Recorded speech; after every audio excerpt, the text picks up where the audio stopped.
والفريقين من عرب ومن عجم هو الحبيب الذي ترجى شفاعته هو الحبيب.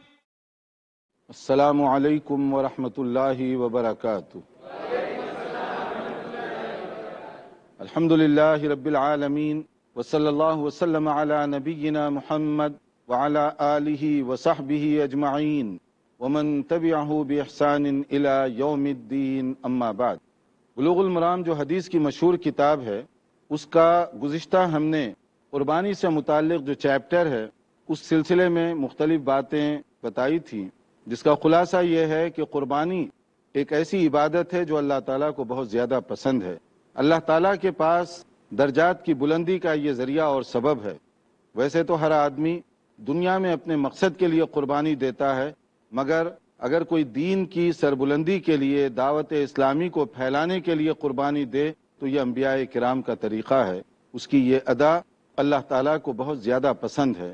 ہم نے اس سلسلے میں جو تعلیمات اور ہدایات دی گئیں احادیث رسول صلی اللہ علیہ وسلم کی روشنی میں، اس کا کچھ ذکر کیا، جس کا خلاصہ یہ تھا کہ قربانی، اس کا بیک گراؤنڈ، پس منظر جو سورہ صافات میں ذکر کیا گیا، اس کو ہم اپنے ذہن و دماغ میں رکھیں کہ قربانی صرف گوشت خوری کا ذریعہ نہیں، بلکہ قربانی ایک فکر کا نام ہے، ایک نظریہ ہے اور ایک سوچ ہے جو حضرت ابراہیم علیہ السلام نے پیش کی. جس عظیم مقصد کے لیے حضرت اسماعیل علیہ السلام اپنے آپ کو پیش کیے، ایک عظیم مقصد کے لیے، وہ ہمارے سامنے ہونا چاہیے. اور پھر رسول اکرم صلی اللہ علیہ وسلم نے کس طریقے سے اس پر عمل کیا، اس پر بھی ہم سب کو غور کرنا چاہیے.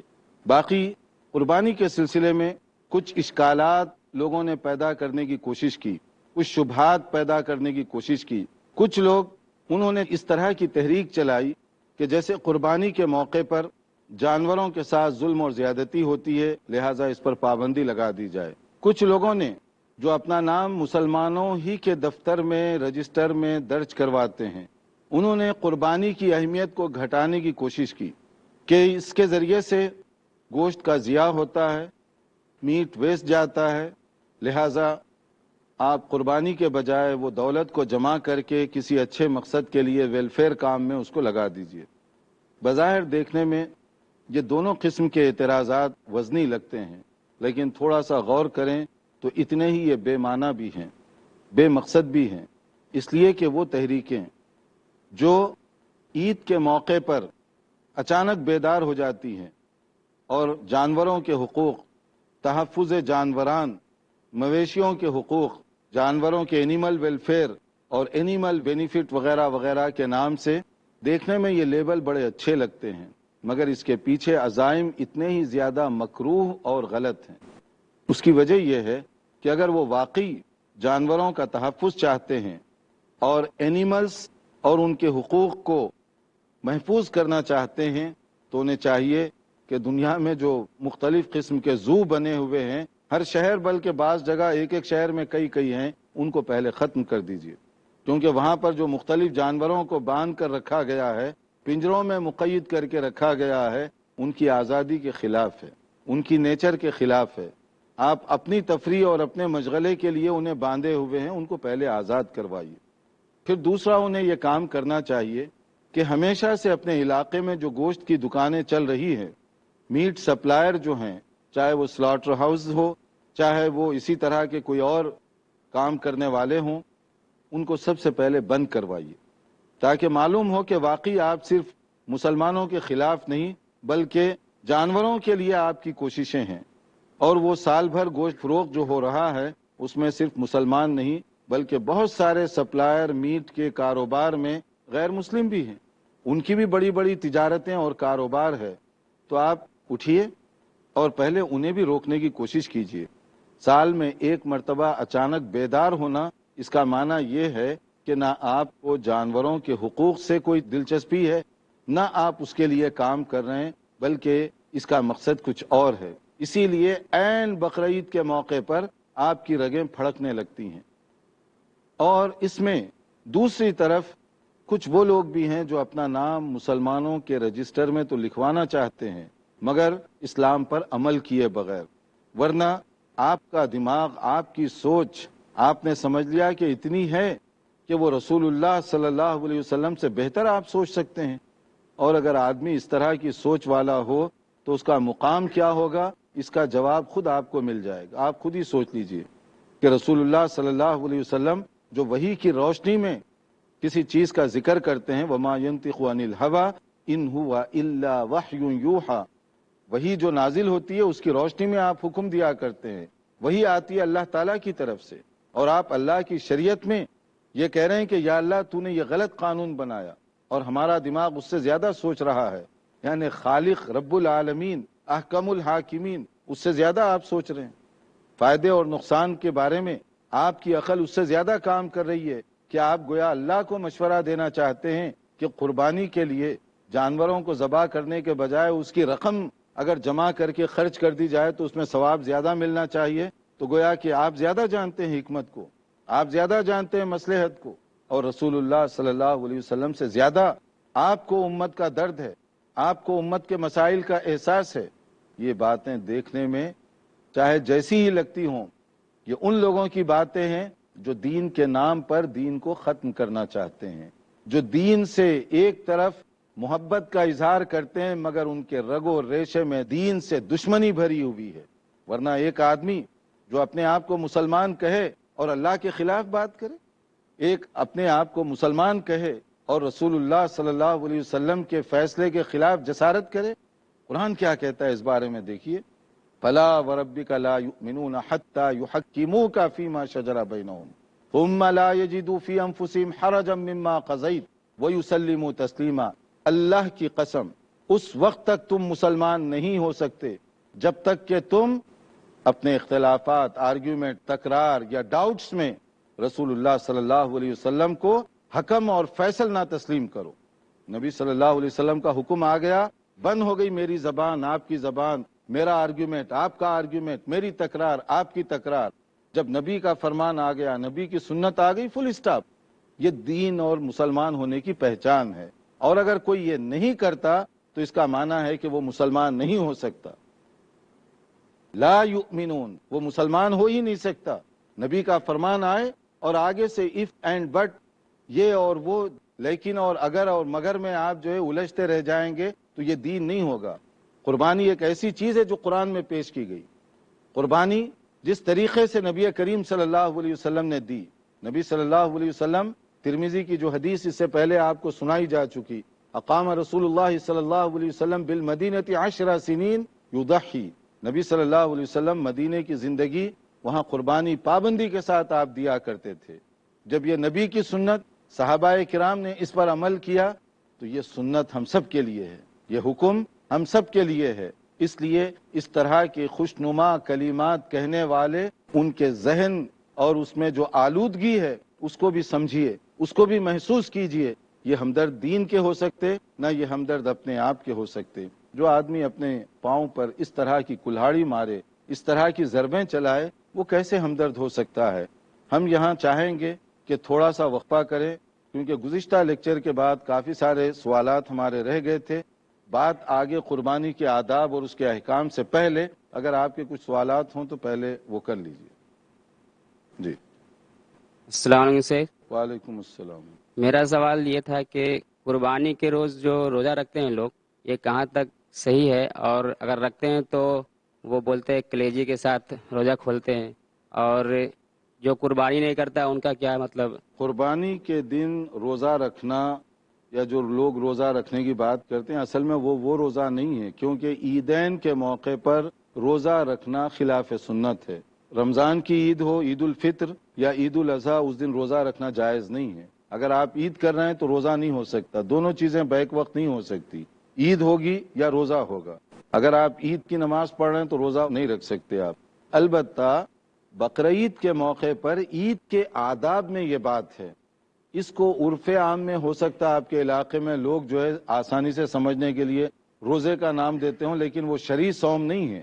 اس لیے کہ اس کے آداب یہ ہیں، جیسے عید الفطر، رمضان کی عید میں ہم جب جاتے ہیں تو کھجور کھا کر جانا یہ سنت ہے. طاق کھجوریں نبی صلی اللہ علیہ وسلم کھایا کرتے تھے عید الفطر کے موقع پر. اور عید الاضحیٰ میں سنت یہ ہے کہ کوئی چیز کھائے پیے بغیر جائیں. آپ سب سے پہلے وہاں جائیں گے اور عید کی نماز ادا کر کے واپس آئیں، اور اگر آپ کے گھر قربانی ہو رہی ہے تو قربانی کرنے کے بعد اس کے گوشت سے تناول کریں۔ اب یہ جو بات ہے کہ کلیجی لیور سے کھائیں شروع کریں یا اس کا کوئی گوشت کا پیس لے لیں، یہ اپنے اپنے ذوق کی بات ہے۔ اصل میں کلیجی بعض علاقوں میں اس لیے کہ وہ ایزی آپشن ہے، اور خواتین اس کو اس لیے پسند کرتی ہیں کہ بہت تیزی سے وہ پک جاتی ہے، تو ان کو زیادہ ٹائم بھی نہیں لگتا، اور چونکہ نماز وغیرہ پھر قربانی کرتے کرتے کچھ وقت ہو جاتا ہے، تو کوئک آپشن کے طور پر اس کو استعمال کیا جاتا ہے۔ ورنہ اگر کوئی آدمی میٹ کے پیس کر لے اور اس کو بنا کر کھائے تو اس میں کوئی حرج کی بات نہیں ہے، تو یہ ایک مسنون چیز ہے۔ لیکن اگر کہیں قربانی میں دیر ہے یا کوئی آدمی اس دن قربانی نہیں کر سکتا تو اسے تو فوری کھا لینا چاہیے، چاہے وہ ناشتہ آپ نارمل ناشتہ کریں یا عید کی مناسبت سے مرغن ناشتہ کریں، لیکن فوری کھا لینا چاہیے۔ السلام علیکم وعلیکم السلام۔ شیخ، اکثر دیکھا جاتا ہے کہ قربانی کو جانوروں کو آپس میں لڑایا جاتا ہے، یا کبھی کبھی یہ بھی دیکھا جاتا ہے کہ جانور کو لڑا کے ان سے پیسہ بھی جیتا جاتا ہے، جگار بھی کھیلا جاتا ہے، مرغیوں سے بھی لڑائی جھگڑا کیا جاتا ہے۔ اس کے بارے میں ذرا روشنی ڈالیں۔ یہ جو جانوروں کو آپس میں لڑانا ہے، شرعی طور پر یہ غلط ہے، یہ درست نہیں ہے کہ جانوروں کو اس طرح سے لڑایا کریں، اور جو لوگ قربانی کے جانور کو اس طرح سے لڑاتے ہیں وہ تو اور بھی زیادہ جرم کر رہے ہیں، کیونکہ قربانی کا جانور جو ہے ہمارے لیے باعث اجر و ثواب ہے، اور اس کے لیے آپ جوا اور اس طرح کی چیزوں میں لگا دیں اس جانور کو تو اس کی اہانت اور توہین ہے۔ جہاں بھی اس طرح کے کچھ لوگ ہیں وہ اس سے توبہ کرنا چاہیے، یہ ویسے ہی جانوروں کے خلاف ہے۔ بعض جگہوں پر بعض علاقوں میں کبھی لوگ کتوں کو لڑاتے ہیں، کبھی مرغوں کو لڑاتے ہیں، کبھی بٹیرے لڑاتے ہیں، اور نہ جانے کیا کیا چیزیں، شرعی اعتبار سے یہ سب غلط چیزیں ہیں۔ السلام علیکم شیخ، وعلیکم السلام۔ کیا قرض لے کے قربانی جائز ہے؟ ہاں، یہ بڑا اہم سوال ہے کہ قرض آدمی کے پاس اگر پیسہ نہ ہو تو کیا وہ دوسروں سے پیسہ لے کر قربانی کر سکتا ہے؟ اس کے لیے آپ تھوڑا سا انتظار کیجئے، ایک مختصر بریک کے بعد حاضر ہوں گے۔ محمد ناظرین، وقفے سے پہلے ہم بتا رہے تھے کہ قربانی ایک ایسی عبادت ہے جو اللہ تعالیٰ کو بہت زیادہ پسند ہے۔ اللہ تعالیٰ کے پاس درجات کی بلندی کا یہ ذریعہ اور سبب ہے۔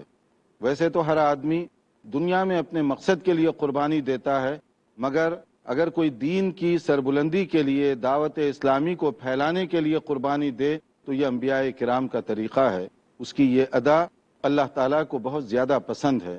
ہم نے اس سلسلے میں جو تعلیمات اور ہدایات دی گئیں احادیث رسول صلی اللہ علیہ وسلم کی روشنی میں، اس کا کچھ ذکر کیا، جس کا خلاصہ یہ تھا کہ قربانی، اس کا بیک گراؤنڈ، پس منظر جو سورہ صافات میں ذکر کیا گیا، اس کو ہم اپنے ذہن و دماغ میں رکھیں کہ قربانی صرف گوشت خوری کا ذریعہ نہیں، بلکہ قربانی ایک فکر کا نام ہے، ایک نظریہ ہے اور ایک سوچ ہے جو حضرت ابراہیم علیہ السلام نے پیش کی، جس عظیم مقصد کے لیے حضرت اسماعیل علیہ السلام اپنے آپ کو پیش کیے، ایک عظیم مقصد کے لیے، وہ ہمارے سامنے ہونا چاہیے۔ اور پھر رسول اکرم صلی اللہ علیہ وسلم نے کس طریقے سے اس پر عمل کیا، اس پر بھی ہم سب کو غور کرنا چاہیے۔ باقی قربانی کے سلسلے میں کچھ اشکالات لوگوں نے پیدا کرنے کی کوشش کی، کچھ شبہات پیدا کرنے کی کوشش کی۔ کچھ لوگ انہوں نے اس طرح کی تحریک چلائی کہ جیسے قربانی کے موقع پر جانوروں کے ساتھ ظلم اور زیادتی ہوتی ہے، لہٰذا اس پر پابندی لگا دی جائے۔ کچھ لوگوں نے جو اپنا نام مسلمانوں ہی کے دفتر میں رجسٹر میں درج کرواتے ہیں، انہوں نے قربانی کی اہمیت کو گھٹانے کی کوشش کی کہ اس کے ذریعے سے گوشت کا ضیاع ہوتا ہے، میٹ ویسٹ جاتا ہے، لہٰذا آپ قربانی کے بجائے وہ دولت کو جمع کر کے کسی اچھے مقصد کے لیے ویلفیئر کام میں اس کو لگا دیجئے۔ بظاہر دیکھنے میں یہ دونوں قسم کے اعتراضات وزنی لگتے ہیں، لیکن تھوڑا سا غور کریں تو اتنے ہی یہ بے معنی بھی ہیں، بے مقصد بھی ہیں، کیونکہ عبادت وہی ہے جس میں جو طریقہ بتایا گیا اسی کے مطابق عمل کیا جائے۔ اگر کوئی شخص اس میں کمی بیشی اپنی طرف سے کرتا ہے تو ناقابل معافی ہے، وہ ناقابل قبول ہے۔ دین میں کمی بیشی کی کسی کو اجازت نہیں دی گئی۔ اور وقفے سے پہلے کچھ سوالات کیے جا رہے تھے، ان میں ایک سوال یہ تھا کہ اگر آپ کے پاس پیسہ نہیں ہے تو کیا آپ قرض لے کر قربانی کر سکتے ہیں؟ یہ چیز درست نہیں ہوگی۔ اگر آپ کے پاس طاقت نہیں ہے تو قربانی نہ کریں، کیونکہ قربانی ایسا فریضہ نہیں ہے کہ جس کو ہم فرض عین کہتے ہیں کہ ہر آدمی کو لازماً کرنا ہے۔ اگر آپ کو اللہ نے سہولت دی ہے تو آپ قربانی کریں، اور اگر کوئی آدمی ایسا ہے جس کے پاس گنجائش نہیں ہے تو چھوڑ دے، وہ نہ کرے قربانی۔ قرض لینا اور اپنے آپ کو مشکل میں ڈالنا یہ درست نہیں۔ البتہ کبھی ایسے ہو سکتا ہے، قرض کی مختلف شکلیں ہیں، کبھی ایسے ہو سکتا ہے کہ ایک آدمی کی ریگولر آمدنی ہے اور اتفاق سے قربانی کے موقع پر وہ پیمنٹ میں تاخیر ہو گئی۔ مثال کے طور پہ کبھی کہیں آپ کام کر رہے ہیں، ہو سکتا ہے کہ وہ چھٹیوں کا موقع تھا اور 2 دن پہلے آفس بند ہو گیا تو آپ کی پیمنٹ نہیں ہوئی، اور آپ کو معلوم ہے کہ 2 دن بعد جب آفس کھلے گی تو وہ پیسے آپ کو مل جائیں گے۔ اس کے لیے آپ کسی سے لیتے ہیں، یہ بھی قرض ہی ہے، چاہے 2 دن کے لیے ہو، مگر یہ قرض وہ نہیں ہے جو مجبوری کا قرض ہے۔ اگر یہ لے کر آپ قربانی کریں تو یہ ٹھیک ہے، کیونکہ آپ کو معلوم ہے کہ میں حقدار ہوں، اتنے پیسے آنے والے ہیں میرے اکاؤنٹ میں، مگر چھٹی کی وجہ سے، بینک کی تعطیل تھی، اس وجہ سے وہ پیمنٹ نہیں ہو سکی، 2 دن بعد مجھے مل جائیں گے اور جیسے ہی ملیں گے میں پے کر دوں گا، تو آپ قربانی دے سکتے ہیں پیسے لے کر۔ السلام علیکم وعلیکم السلام۔ شیخ، میرا سوال یہ ہے کہ دراصل آج کل جیسا ہی قربانی میں حصہ لیا جاتا ہے تو وہ حصہ لینا جائز ہے کیا؟ اور خاندان کی طرف سے اگر ایک حصہ لیا تو پورے خاندان کی قربانی ہو سکتی ہے، یا کوئی بھی بکرے کے شکل میں چھوٹا جانور پورے خاندان کے لیے دیا جا سکتا ہے؟ خاندان کی طرف سے کیا بکرا یا ایک حصہ پورا ہو سکتا ہے؟ تو دیکھیے، خاندان کا لفظ جو ہے نا، ڈیپینڈ کرتا ہے آپ کس سینس میں بولتے ہیں۔ اصل میں آپ کے زیر پرورش جو ہیں، مثلا آپ کی بیوی ہے، آپ کے بچے ہیں، اور وہ بچوں میں بھی وہ جو ابھی چھوٹے ہوں، جن کی آپ پرورش کرتے ہوں، جو شادی شدہ ہوں، جن کی اپنی کمائی ہے، وہ نہیں ہے، ان کی طرف سے ایک قربانی کافی ہے۔ اس کو کہتے ہیں ایک گھرانہ، ایک گھرانے کی طرف سے۔ ورنہ سمجھ لیجئے کہ کسی کا دادا ہے مثلا، اور وہ دادا جان قربانی دے رہے ہیں، اب ان کا بیٹا، اس کی فیملی ہے، اس کی کمائی ہے، سب کچھ ہے، پوتا، اس کی بھی کمائی ہے، اس کی بھی شادی ہے، اس کی بھی سب کچھ ہے۔ اب آپ کہیں گے کہ سب کی طرف سے میں ایک ہی بکرا دوں گا تو یہ سلسلہ بہت دور تک جائے گا۔ تو اس لیے یہ خاندان ایک ہے، مگر دادا کے ذمے یہ ضروری نہیں ہے، خاص طور پر جب بیٹا، اس کی شادی ہو گئی، اس کی آمدنی الگ ہے، پوتا، اس کی بھی شادی ہو گئی، اس کی آمدنی الگ ہے، تو سب ایک ہی قربانی میں چلائیں، یہ نہیں ہے، بلکہ ایک آدمی اپنے جو ماتحت ہیں، جو اپنی زیر پرورش ہیں، ان کی طرف سے اگر وہ دے تو ٹھیک ہے۔ اور باقی رہا قربانی میں حصہ لینا، یعنی گائے میں 7 آدمی حصہ لے سکتے ہیں، اور اسی طرح بکرا دیں گے تو ایک فیملی کی طرف سے ہوگا۔ السلام علیکم وعلیکم شیخ، السلام۔ میرا سوال یہ ہے کہ لوگ قربانی کرتے ہیں تو غیر مسلم کو دعوت دیتے ہیں اور گوشت ان کے گھر بھیجا، کیا یہ دینا جائز ہے؟ قربانی کا گوشت کیا غیر مسلم کو دیا جا سکتا ہے یا اس کو دعوت کھلائی جا سکتی ہے؟ بہت اچھا سوال ہے۔ بالکل کھلائی جا سکتی ہے، اور اس کو جو ہے شریک بھی کیا جا سکتا ہے اس موقع پر، بلکہ آپ جو ہے کوشش کریں کہ ان کو بھی بتائیں قربانی کا اصل میں کنسپٹ کیا ہے، کیوں ہم قربانی دیتے ہیں، تاکہ اس کے ذہن میں بھی آئے کہ قربانی ایسی نہیں ہے جیسے کوئی جا کر کسی مندر پر یا کسی اور جگہ پر کوئی جانور نظر و نیاز کے طور پر پیش کرتا ہے، بلکہ قربانی کیوں کی جاتی ہے، اگر اس کو سمجھائیں تو یہ ایک بہترین ذریعہ بھی ہوگا۔ اس سے پہلے کسی نے جانوروں کے بارے میں بھی بات کی تھی، تو دیکھیے جانوروں کے بارے میں جو غلط فہمیاں پیدا کی گئیں، ایک تو ان کی اسلام دشمنی، لیکن دوسرا اس میں کچھ اپنے مسلمانوں کی بے اعتدالیاں بھی شامل ہیں۔ بے اعتدالی کیا ہے؟ کوئی بھی کام اگر آپ لمٹ اور کنٹرول کے بغیر کریں گے تو اس کا ریئیکشن بھی ہوگا۔ مثلا یہ ہے کہ جانور کو اسلامی طور پر لٹانے کے، ذبح کرنے کے کچھ آداب بتائے گئے۔ اب آپ گلی میں ٹھہرے ہوئے ہیں اور وہ غلط طریقے سے اس کو ذبح کریں یا غلط طریقے سے زمین پر ڈالیں، اس میں دیکھنے والے مسلمان بھی ہیں، غیر مسلم بھی ہیں، تو اس کی وجہ سے ایک ریئیکشن پیدا ہوگا، اور یہ ریئیکشن پیدا ہوا آپ کے غلط ایکشن کی وجہ سے، غلط عمل کی وجہ سے، گویا آپ اس کا سبب بنے۔ اس لیے جو مسلمان کرتے بھی ہیں قربانی، ان کو نارمل دنوں میں جو جانور ذبح کیا جاتا ہے اس سے زیادہ احتیاط کا مظاہرہ کرنا چاہیے، تاکہ وہ لوگ جو اسلام کے قریب آنا چاہتے ہیں، آپ کے عمل سے ان کو قریب لانے کا موقع ملے، نہ کہ ان کو دور بھگائیں آپ۔ السلام علیکم شیخ۔ وعلیکم السلام۔ شیخ، جو قربانی کا جانور رہتا ہے نا، اس کا کتنا حصہ گھر میں رکھ سکتے ہیں اور کتنا حصہ جو ہے غریبوں میں تقسیم کر سکتے ہیں؟ ہاں، قربانی کے جانور کا کتنا حصہ ہم گھر میں رکھیں اور کتنا تقسیم کریں، اس سلسلے میں جو صحیح بات ہے وہ یہ ہے کہ آپ کی گھریلو ضرورت پر یہ بات ڈیپینڈ کرتی ہے۔ وہ یہ ہے کہ آپ کے گھر میں افراد زیادہ ہیں، زیادہ حصہ رکھ لیں، اس کا ایک حصہ تقسیم کر دیں، اور اگر گھر میں افراد کم ہیں تو آپ کم حصہ گھر کے لیے رکھیں اور زیادہ حصہ تقسیم کر دیں۔ یہ ٹوٹلی ڈیپینڈ کرتا ہے آپ کی فیملی سائز کے اوپر۔ ورنہ شرع کوئی یہ حکم نہیں کہ اتنا ایسے کریں اتنا ایسے کریں، کم اور زیادہ یہ اپنے حالات کے اوپر ڈیپینڈ کرتا ہے۔ السلام علیکم شیخ۔ وعلیکم السلام۔ شیخ میرا سوال یہ ہے کہ ہم قربانی کتنے دن تک کر سکتے ہیں، 3 دن یا 4 دن تک؟ قربانی کتنے دن تک کر سکتے ہیں؟ سب سے بہتر ہے تو قربانی 10ویں ذی الحجہ ہی کو کریں، یہ سب سے افضل اور سب سے بہتر طریقہ ہے۔ لیکن اگر اس دن نہ کر سکے یا اس کا ٹائم، یہ جو ہے ایام تشریق کہتے ہیں 11، 12 اور 13 تاریخ، تو 11 کو بھی کر سکتے ہیں، 12 کو بھی، 13 کو بھی کر سکتے ہیں۔ تو اس طرح سے عید کو ملا کر 4 دن ہوں گے، اور بعض علماء نے کہا عید کو ملا کر صرف 3 دن آپ کریں 12 تاریخ تک، لیکن چونکہ احادیث میں زیادہ سپورٹ یہ اس رائے کی ہے کہ آپ عید کے علاوہ ایام تشریق میں بھی کر سکتے ہیں، تو یہی زیادہ وزنی رائے ہے۔ السلام علیکم۔ وعلیکم السلام۔ دیکھا گیا ہے کہ جب قربانی کی جاتی ہے تو جو گوشت ہے اس میں جو اچھی اچھی چیزیں ہوتی ہے تو وہ اپنے لیے رکھ لیتے ہیں، باقی دوسروں میں بانٹ دیتے ہیں، تو یہ کہاں تک صحیح ہے؟ دیکھیے نیکی کا طریقہ تو یہ ہے، لن تنالوا البر حتى تنفقوا مما تحبون، اچھی چیز اللہ کے راستے میں دیں گے زیادہ ثواب پائیں گے۔ یہ کیا بات ہوئی کہ ساری اچھی چیزیں خود رکھ لیں اور جو چیزیں بیکار ہیں وہ دوسروں کو تقسیم کر دیں؟ اس سے بہتر ہے کہ تھوڑا سا ایسے کر لیا کریں کہ مکس کر لیا کریں، کچھ چیزیں اپنے پاس رکھ لیں، کچھ دوسروں کو دے دیں۔ مثلا اگر آپ شوقین ہیں تو کلیجی خود رکھ لیں اور گردے دوسروں کو دے دیں، تاکہ اس کا بھی بھلا ہو اور آپ کا بھی بھلا ہو جائے۔ ہمارے کچھ اور سوالات ہیں اور اسی طرح اور بھی بہت ساری باتیں ہیں، لیکن ہمارا وقت چونکہ بہت لیمیٹڈ ہے اور یہاں پر ہمیں اپنے پروگرام کو روکنا پڑ رہا ہے۔ کوشش کریں گے آئندہ انشاءاللہ تعالی قربانی کے سلسلے میں احکام اور مسائل بیان کیے جائیں۔ انتظار کیجئے ہمارے اگلے پروگرام کا۔ والسلام علیکم ورحمۃ اللہ وبرکاتہ۔ مولانا